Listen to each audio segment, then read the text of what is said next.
Olá, meu amigo e minha amiga, tudo bem com vocês? Sejam todos bem-vindos novamente a mais uma classe da Escola Sabatina para professores. Hoje está aqui conosco novamente o pastor Bruno. Seja bem-vindo, pastor. Obrigado, pastor Patrick. O Lucas sempre está aqui conosco. Hoje não pôde. Está dodói, infelizmente. Doente, não pôde vir. Mas com certeza na próxima estaremos juntos. Já estaremos aqui novamente juntos. Deus quiser. Amigos, no dia 23 de agosto, nós teremos um projeto muito especial aqui no nosso campo, a Associação Rio de Janeiro. Qual é o programa? E você não pode deixar de participar. É o projeto Maná. Nesse projeto é a oportunidade que nós temos para fazer a assinatura da lição da Escola Sabatina. Vai ser um dia inteiro dedicado. Começa a que horas, pastor? Começando às 8 horas da manhã e finalizando-se às 20 horas. 8 da noite, quer dizer, um dia maravilhoso. E para dar uma estimulada aí, a gente tem até uma promoção. Dependendo do número de assinaturas que você fizer, você ganha mais uma. Como é que é isso aí, pastor? Funciona assim, você paga por 3 e ganha mais uma lição de presente. Então a família inteira já pode ser contemplada. Justamente. Então programe-se, prepare-se. Dia 23 de agosto. Projeto Maná. E nós não podemos esquecer, estamos numa classe para professores e temos usado dicas a cada programa, baseadas nas 52 dicas para professores da Escola Sabatina. Wagner, qual é a dica de hoje?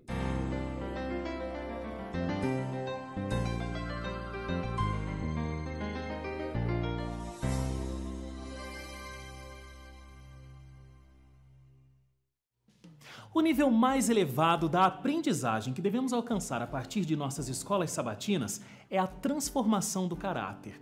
Os desafios de um professor cristão se resumem a levar as pessoas ao conhecimento dos fatos da Bíblia, à compreensão do seu significado e à identificação do caráter de Cristo.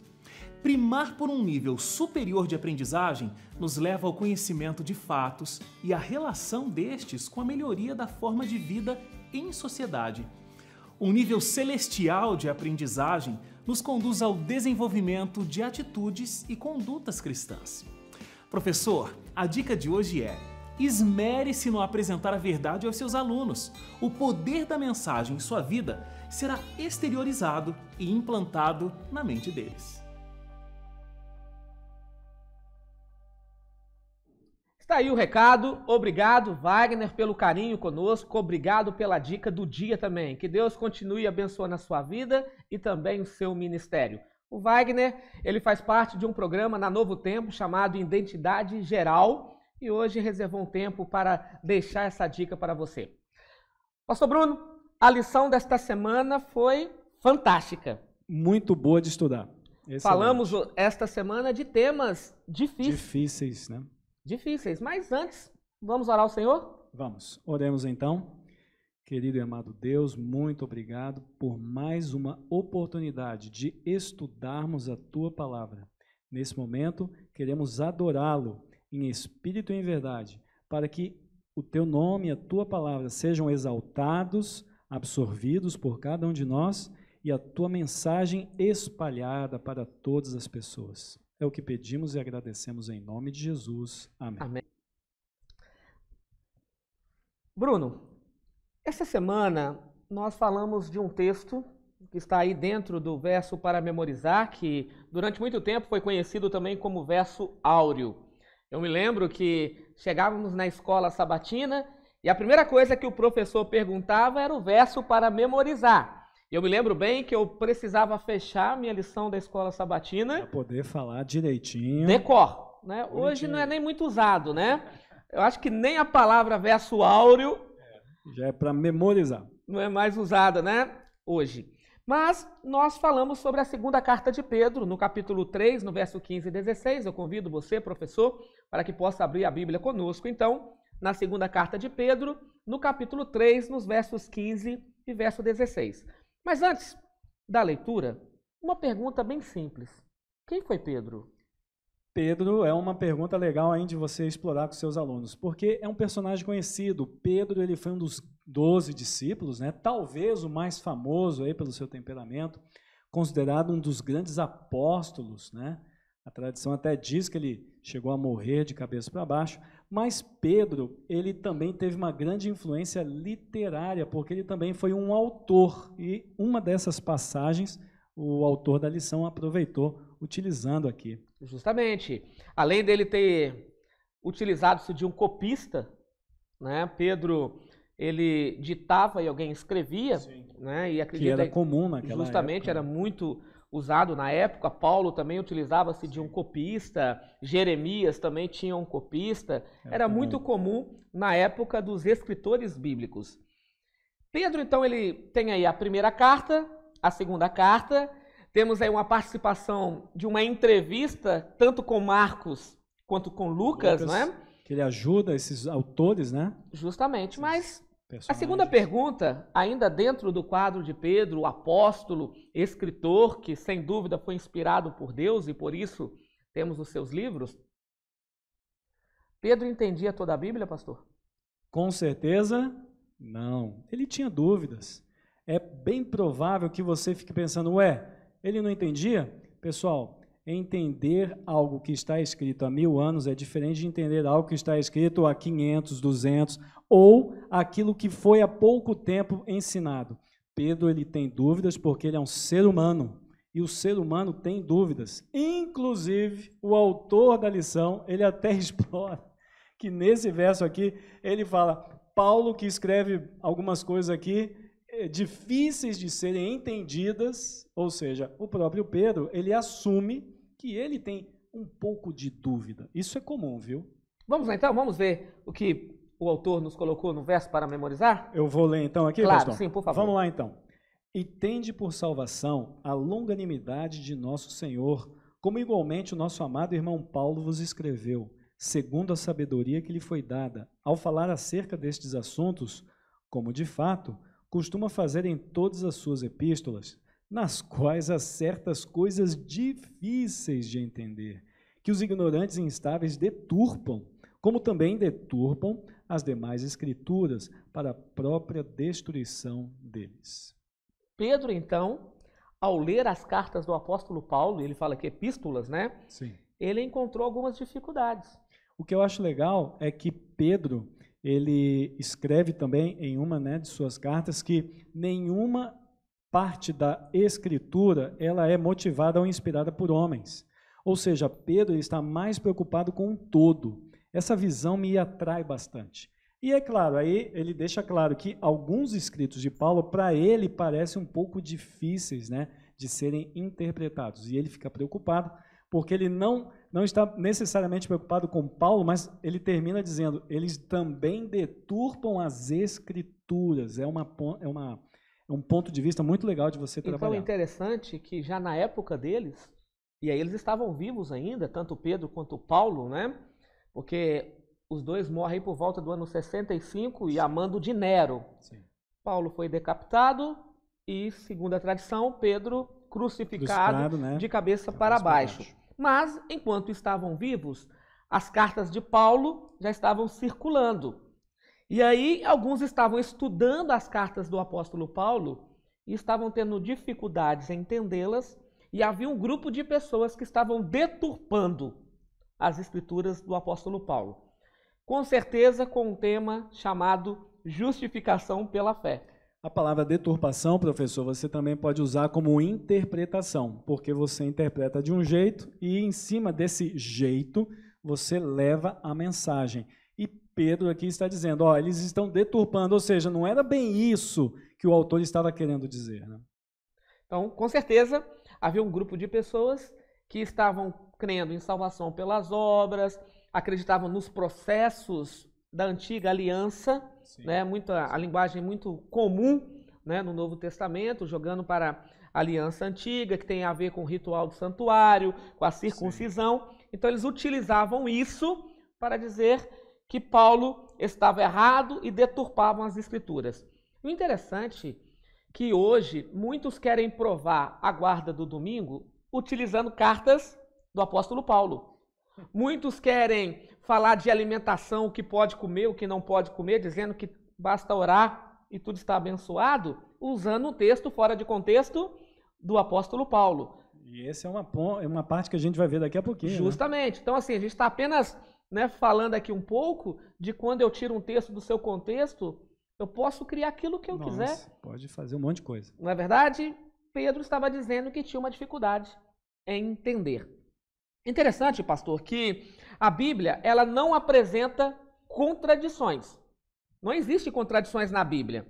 As alegações feitas aqui se baseiam em erros cometidos pelo próprio estudante. Há um autor desconhecido que diz assim: eu já li a Bíblia mais de 1000 vezes e eu encontrei vários erros na Bíblia. E todos os erros que eu encontrei na Bíblia falam de mim. Com certeza. Ou seja, ele foi uma pessoa humilde em dizer o seguinte: eu encontrei o erro porque eu me vi no erro. Justamente. Então todos os erros falam ou apontam para mim, né? Mas nós podemos trabalhar aqui, o autor deixou isso bem claro da lição, podem ter falhas na compreensão da passagem. Não que a passagem não seja exata, mas ao estudar pode haver uma falha, um ruído de comunicação do estudante da palavra de Deus. Mas existem maneiras de poder minimizar isso daí. Justamente. Outro detalhe, ignorar a possibilidade de erros de copistas. É uma possibilidade. Vamos ver? Olha só o que diz Ellen G. White no livro Mensagens Escolhidas, volume 1, na página 16. Ela diz assim: alguns nos olham seriamente e dizem: não acha que deve ter havido algum erro nos copistas ou da parte dos tradutores? Tudo isto é provável, e a mente que for tão estreita que hesite e tropece nessa possibilidade ou probabilidade, estaria igualmente pronta a tropeçar nos mistérios das palavras inspiradas, porque sua mente fraca não pode ver através dos desígnios de Deus. Essa é uma citação que está na lição de segunda-feira. Justamente, muito nós encontramos essa citação de domingo, lá. melhor dizendo. E aí já falamos da lição de domingo, que tem a ver com o tema de sábado também, né? Opa! Estão aí amarradinhas, estão em anexo uma com a outra. Possíveis razões para aparentes contradições. Vamos colocar em parênteses, Sim. parte 2. Porque ela é um complemento, certo? Então, dentro desse contexto, quais são as possíveis razões, pastor Bruno, para aparentes contradições? Bom, existem algumas, né? Nós vamos ver aqui pelo menos 4, nós separamos aqui. Uma delas é assumir que um relato parcial seja falso. Pelo fato dele ser parcial, não quer dizer que ele seja falso, mas algumas pessoas acabam dizendo que aquilo ali pode ser porque é parcial e tal. Será? Quer ver um exemplo, pastor Bruno? Marcos capítulo 11. O que fala em Marcos capítulo 11, pastor? Lembra da parábola da figueira? Opa. Jesus ele amaldiçoou uma figueira. E o texto diz que ele passou por aquele local, ele estava em Bet-Fagé. A palavra Bet é casa no hebraico e Fagé é figo. Então ele estava no local onde havia várias figueiras. Chegando nesse local, ele percebeu que havia uma figueira com folhas. E essa árvore tem uma característica diferente. Primeiro os frutos, depois nascem as folhas. Então, se tem folha, tem fruto. Imaginas que já tem um fruto. Quando ele chega naquele local, tinha folha, mas não tinha fruto. Aí Cristo amaldiçoa aquela figueira. E ela morre. No outro dia passam por aquele local e Pedro questiona: mas Senhor, aquela figueira que o Senhor amaldiçoou, ela morreu, secou até a raiz. Pastor, mas não estou entendendo qual parte aí que alguns dizem que é errado. De acordo com alguns estudiosos, Marcos inventou isso. Ele achava que era a época de figo, mas não era. Se eu creio desta maneira, eu jogo a inspiração por terra. Porque Cristo estava usando uma figueira impossibilitada de dar frutos. Entendeu, querido professor? Aquela árvore não dava frutos. E aí Jesus Cristo, ele usa aquele fato, aquele momento, para mostrar que existem vários cristãos que estão impossibilitados de dar fruto. E aí ele diz o que é: falta de oração, falta de fé e o ato de não perdoar. Aqui a gente também pode utilizar, pastor Patrick, a ideia do aparente fiel. Ele aparenta ser fiel, ele aparenta ser um bom religioso, mas no fundo não sai nada. É uma religião sem cristianismo. Aí, pastor, você falou que são 4 tópicos. Vamos lá. O segundo tópico tem a ver com assumir que diferentes narrações sejam falsas. Ou seja, existem relatos que são diferentes, então só porque eles são diferentes, então é falso. Tem algum exemplo? Opa, nós separamos aqui Hebreus capítulo 9. Vamos lá? Hebreus capítulo 9, vamos lá. Hebreus capítulo 9, dos versos 1 a 5. E o que diz lá, pastor? Pode ler ali, pastor, para Claro, gente. vamos Hebreus lá. 9, 1 a dos 5. versos 1 a 5. Ora, a primeira aliança também tinha preceitos de serviço sagrado e o seu santuário terrestre. Com efeito, foi preparado o tabernáculo, cuja parte anterior, onde estava o candeeiro e a mesa e a exposição dos pães, se chama o lugar santo, ou o santo lugar. Por trás do segundo véu se encontrava o tabernáculo, que se chama o Santo dos Santos, ao qual pertencia um altar de ouro para o incenso e a arca da aliança, totalmente coberta de ouro, na qual estava uma urna de ouro contendo o maná, o bordão de Arão que floresceu e as tábuas da aliança. E sobre ela os querubins de glória, que com a sua sombra cobriam o propiciatório. Destas coisas, todavia, não falaremos agora. Essa parte é legal, hein? Porque aqui ela aparenta ser falsa, porque no Antigo Testamento diz que no Santíssimo só tinha um tipo de móvel. E aqui você leu que parece 2 móveis. que tem 2 móveis dentro do Santíssimo, então só pode ser falso, é ou não é, pastor? Vamos entender. E aí, é ou não é? Eu entrei dentro do santuário. Então eu entro no lugar santo. O que eu tenho no santo? Então no santo a gente tem, vamos lá, tem um candelabro, Certo. ok? Aí a gente tem a mesa com os pães, né? Os pães da proposição. Nós temos também o altar de incenso ali dentro, que é a parte que fica diante do véu, do Santíssimo, que vai separar o santo do Santíssimo. Ok, eu abro a cortina, então eu tenho a arca da aliança. A arca da aliança propriamente com os querubins. Isso. Só que Paulo está dizendo em Hebreus capítulo 9 que o altar de incenso está no lugar santíssimo. Está junto com a arca. Então está errado, porque o Antigo Testamento diz que o altar de incenso ficava no santo. No santo, diante do véu que separava o Santíssimo. Como resolver essa matemática, querido professor? Estaria o apóstolo Paulo equivocado? Opa, essa daí todo adventista sabe responder, pastor Patrick. Ou estaria a Bíblia em contradição? A Bíblia não entra em contradição não, irmão. Olha aí. Paulo estava dizendo que, geograficamente, o altar de incenso está no santo. Funcionalmente, no Santíssimo, porque a fumaça saía do santo, do altar, subia e entrava no local, preenchia o Santíssimo, e essa função do altar era específica, por isso que ela ficava bem diante do véu, bem pertinho, para que a sua fumaça subisse e cobrisse o ambiente, principalmente o segundo ambiente, que é o Santíssimo. Ok, qual que é o tópico 3 aí, pastor? Esquecer-se que a Bíblia não usa uma linguagem científica. Às vezes a gente quer falar, né?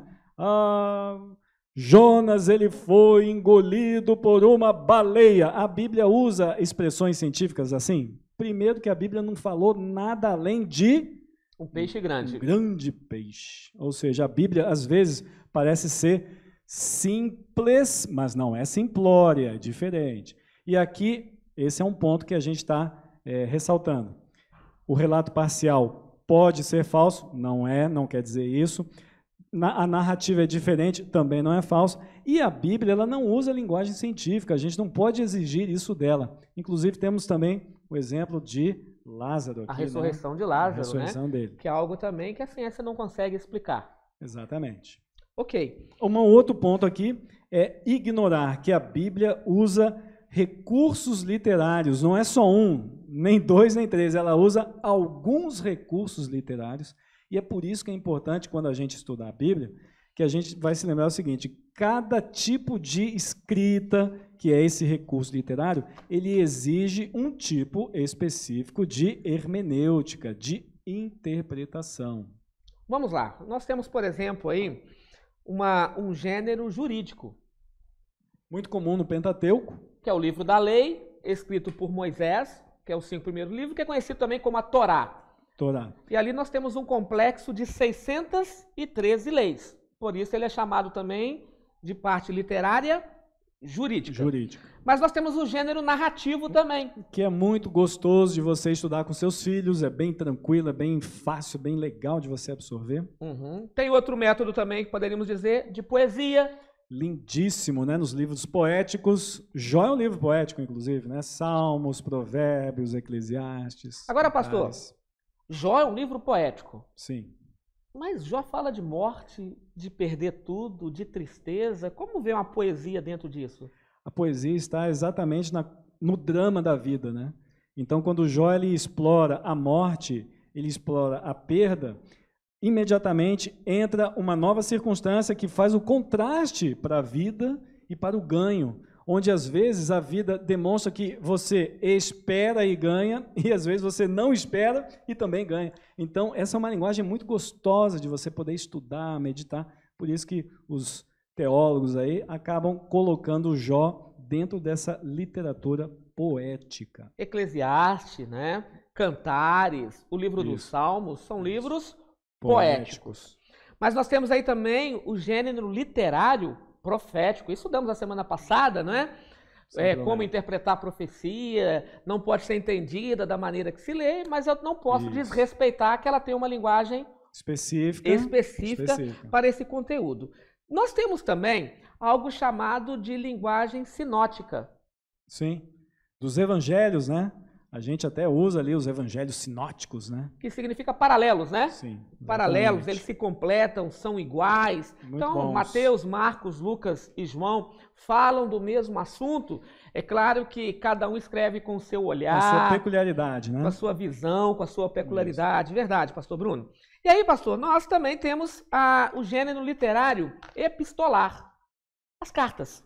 O verso para memorizar da nossa lição dessa semana está dentro desse grupo aí. Aí nós temos cartas paulinas, temos cartas universais. Sim. Né? E Judas, João, Pedro. Elas não têm um grupo específico, né? Elas são... Você tem, por exemplo, o João, ele escrevendo as suas cartas, havia um problema teológico em Éfeso. Sim. E João, como bispo, como líder religioso daquela época ali, ele estava nutrindo a sua igreja contra heresias. Mas tem aplicações até hoje. Sim. Né?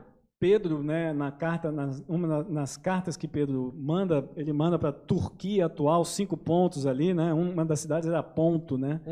E ali ele também trabalha com um público específico por problemas específicos. Estava defendendo a igreja de heresias, né? Sim. Ok, pastor. Aí segunda-feira, uma abordagem sincera e cuidadosa. Interessante.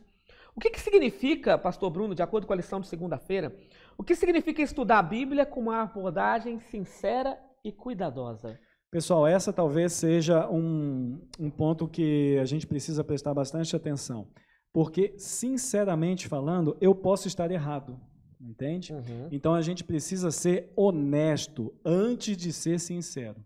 Porque eu posso estar sinceramente equivocado e depois que eu percebo que eu estou equivocado, eu caio em mim e digo, puxa, eu errei. Então, é melhor eu ser honesto primeiro.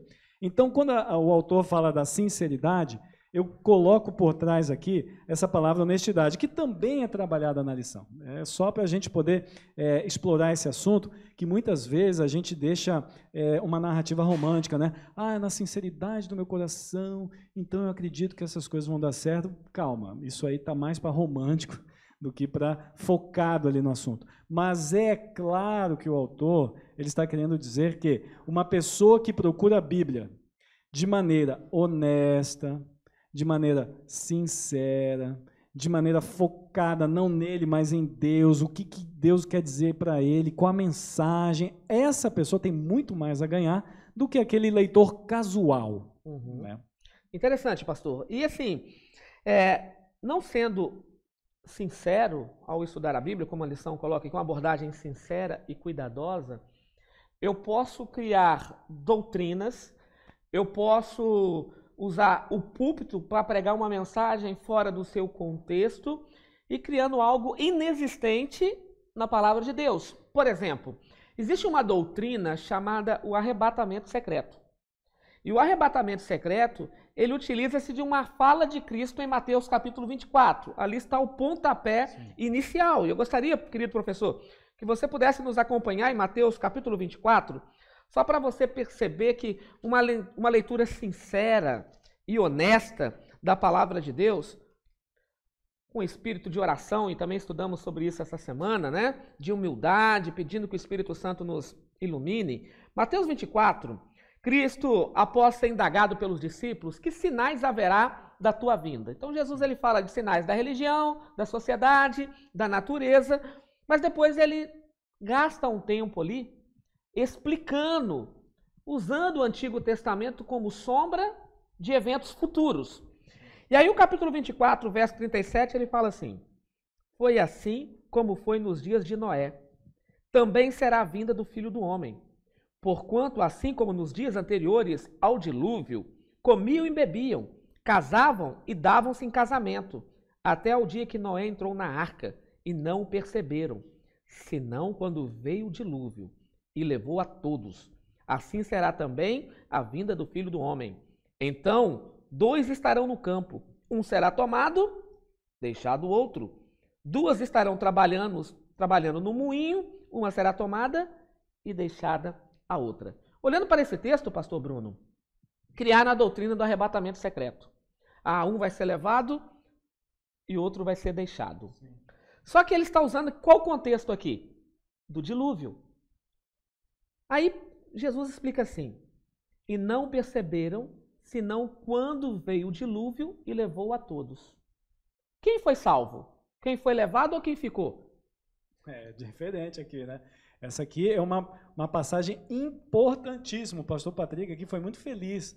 As pessoas que ficaram dentro da arca foram salvas. As que foram salvas. E os levados? E a quem foi levado, esses que se perderam. Então a gente realmente precisa, antes de dar a nossa decisão, nosso julgamento, a gente precisa ser sincero com o texto. Justamente. A sinceridade, ela não está na minha crença de educação, lá de casa que eu recebi. A minha sinceridade está, eu estou sendo honesto com o texto. O que o texto está querendo dizer com isso?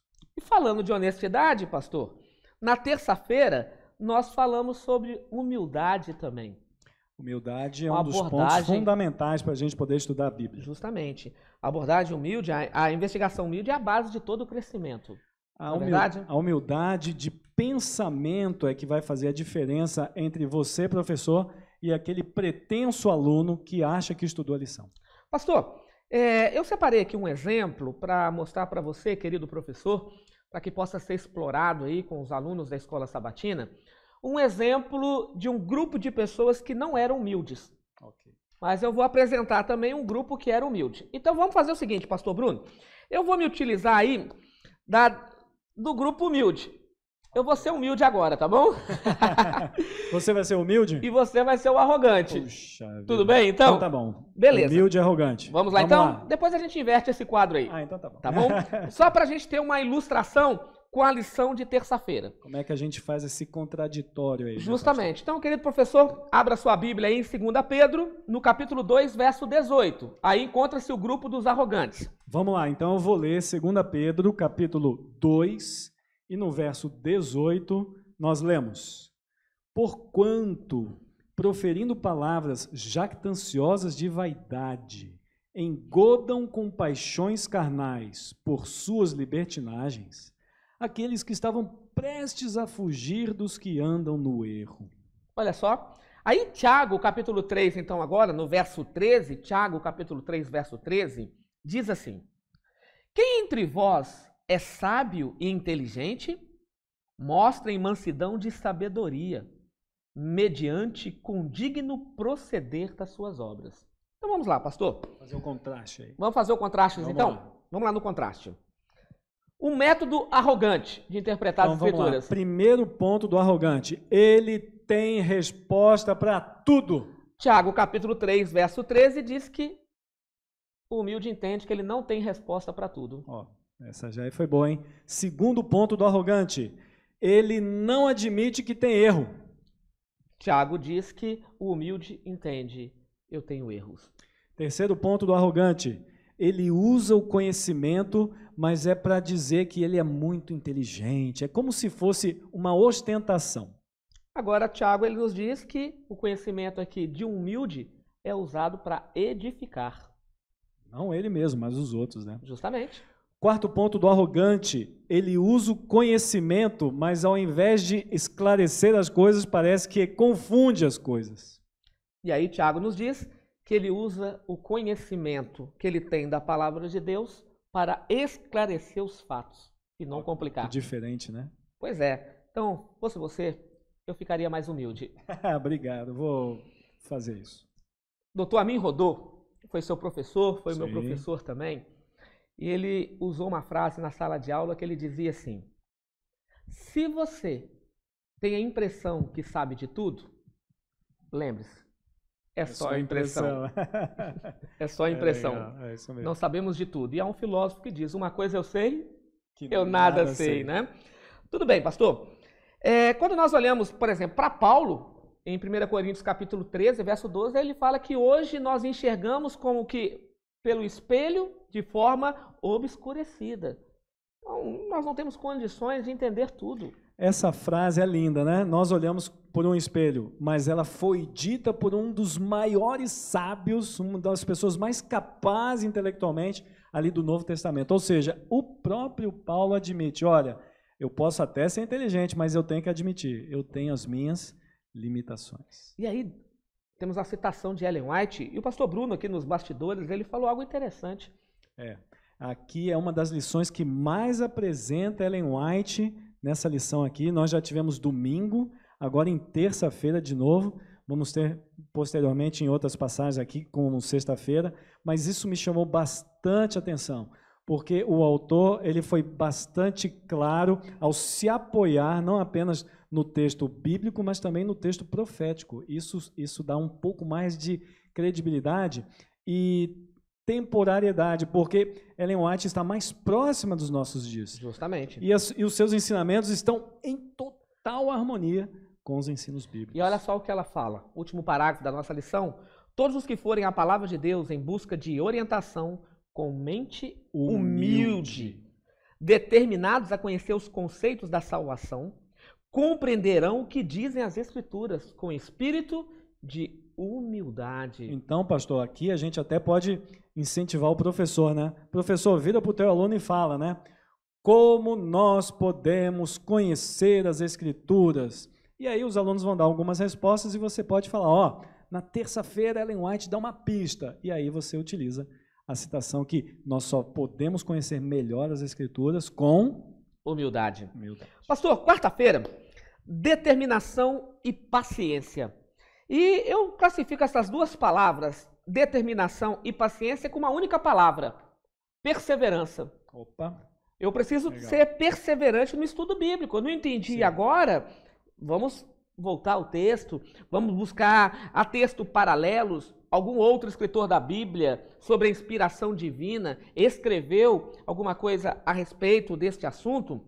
Então pode ser traduzido como perseverança, determinação e paciência. Quer ver um exemplo? Guilherme Miller. O que tem o Guilherme Miller? Guilherme Miller foi do grupo dos Milleritas, né, de 1844, 1816, né, até 1844, que tem a ver com a primeira mensagem angelical, que daí vem então o remanescente, a história da Igreja Adventista do Sétimo Dia. Guilherme Miller, ao estudar a Bíblia, ele usava uma concordância bíblica. E aquilo que ele não entendia, ele voltava, estudava até entender. E diz aí a história que ele só mudava o verso quando ele entendia. Isso... Até ele poder solidificar aquilo ali. Né? Justamente. Então, ele tinha perseverança. Então, determinação e paciência pode ser muito bem traduzido como perseverança, né? Posso aproveitar aqui, pastor? Claro. Tem o segundo parágrafo, né, da lição de quarta-feira, fala, eu até coloquei aqui em realce, a demora para resolver uma dificuldade não prova que ela não possa ser solucionada. Eu estava vendo um programa de televisão falando sobre a linguagem das crianças. Nesse programa, o cientista ele estava dizendo que existem seres criados além do ser humano, os animais, que eles têm uma linguagem. E essa linguagem, ela é aprendida. E o cientista diz, a mãe e o pai, eles têm que ser muito pacientes. Por quê? Porque demora para a criança começar a conectar uma palavra com outra. E a Bíblia é mais ou menos isso. O fato de você demorar para conectar um pensamento a outro não quer dizer que você está errado. É apenas uma questão de perseverança. E aí, quinta-feira, já estamos chegando para o final da nossa lição. O apóstolo Paulo, em Atos capítulo 17, ele pregava e havia um grupo de pessoas ali que estavam escutando o sermão do apóstolo Paulo e eles tinham alguns hábitos ao estudarem a Bíblia, ao ouvirem um sermão, ao ouvirem uma pregação. Que hábito era esse, pastor? Então havia o grupo do aspecto negativo e o grupo do aspecto positivo. Agora eu sou negativo. Agora você vai para o negativo, então. Então tá ok. E eu fico com positivo. Vamos lá, então. Atos, capítulo 17. Vamos lá. Lembrando que este livro foi escrito por Lucas, né? O evangelista Lucas. Sim, influenciado por Paulo e Pedro também. Isso. Capítulo 17. 17. Eu vou ser, então, o grupo aqui dos teimosos, né? Verso 11, é isso? Isso, eu fico com o verso 5, tudo bem? Beleza. Vamos lá, então. Eu fico com 11 e o 12, tá bom. Os judeus, porém, movidos de inveja, trazendo consigo alguns homens maus, dentre a malandragem, ajudando a turba, alvoroçavam a cidade e, assaltando a casa de Jasson, procuravam trazê-los para o meio do povo. Eita, que dureza isso aí, hein, pastor? Pô, você tem aqui o povo vida. judeu, malandragem, que expressão triste, né? Poxa, é. E aí, qual que é o grupo contrário? Agora vamos lá, no verso 11 e 12 nós temos o extremo contrário. Ora, estes de Bereia eram mais nobres que os de Tessalônica, pois receberam a palavra com toda avidez, examinando as Escrituras todos os dias para ver se as coisas eram de fato assim. Com isso, muitos deles creram, mulheres gregas de alta posição e não poucos homens. Olha o verso 7 agora, os quais Jasson hospedou. Todos estes procedem contra os decretos de César, afirmando ser Jesus outro rei. Ou seja, eles gostavam de confusão, né? Estavam ali para isso, né? E o que nós temos aí contrário, então, lá no verso 11? Então, vamos lá.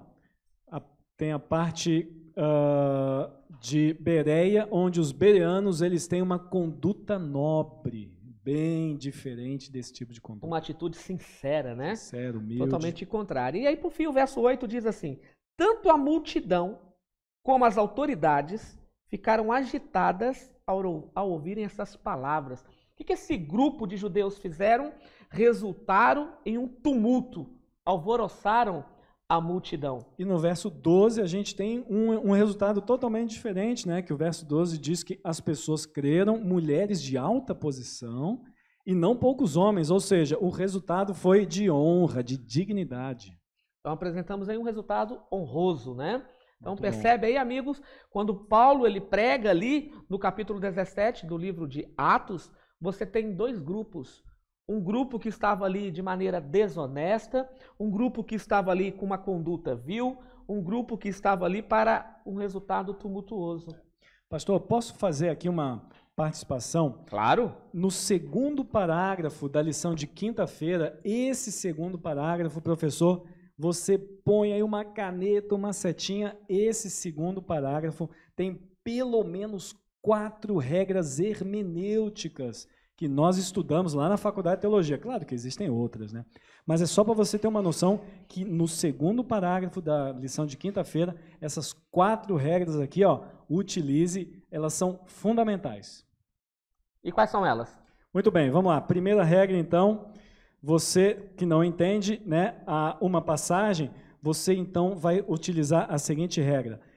Tente reunir algum conhecimento de outras passagens bíblicas que tratam do mesmo assunto. Então, você está falando de juízo. O livro de Levítico fala do dia do juízo, que o sacerdote chegava lá. Será que tem só esse assunto de juízo? A própria epístola de Judas fala sobre juízo. Paulo fala sobre juízo. e Pedro fala sobre juízo. Então, existem outras passagens. A gente tem que reunir passagens desse tema. Essa é uma regra. Segunda regra, sempre busquem encontrar declarações claras, porque as claras é que vão nos ajudar a fundamentar, né, a nossa mente a entender as mais difíceis. Primeiro, a gente busca as passagens mais claras para nos ajudar nas mais difíceis.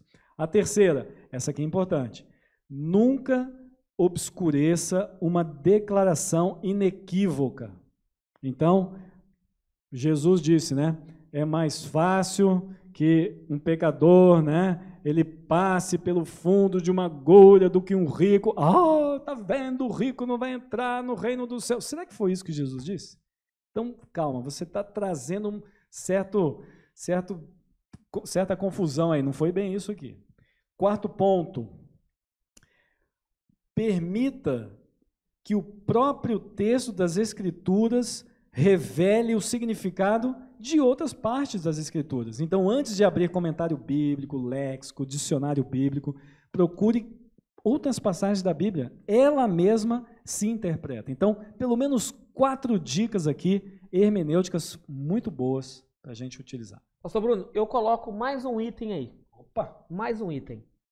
Espírito de oração, que é o título da lição. Não vá a esse livro sem orar. Aliás, a Bíblia é o único livro que você estuda na presença do autor. Que alegria, né? Saber que quando este livro é aberto, quando oramos ao Senhor, o autor está presente ao nosso lado, que é o Espírito Santo. Amigo, que Deus abençoe você. Chegamos a mais um fim. Semana que vem estaremos juntos de novo, finalizando o trimestre. Opa, beleza. Finalizando o trimestre. Pastor Bruno, nós vamos orar agora nesse momento e não podemos esquecer que temos o professor nota 10 desta semana. Vamos orar, professor? Obrigado, Senhor, pelo estudo da Tua Palavra. Obrigado pela alegria de estudarmos a lição da Escola Sabatina e por entendermos que o Senhor está perto de um coração sincero e humilde, iluminando-nos para entendermos o que é inspirado por Ti. Pedimos o perdão, pois nós oramos no nome de Jesus. Amém. Pastor Bruno, diga para mim aí, quem é o professor nota 10 desta semana? Amigo, quando você assistir esse vídeo, manda uma mensagem para a gente, para o pastor Patrick, e nós recebemos aí um comunicado, o pessoal lá da região serrana do distrito de Araras. Lá a igreja de Madame Machado indicou o Jorginho, o Jorge Luiz, como um professor nota 10. Parabéns aí, Jorge, Deus abençoe. Parabéns, Jorginho, tive a alegria de ser o seu pastor aí durante 3 anos, parabéns, você merece esse título. Pastor Bruno, eu estudo a lição. E você?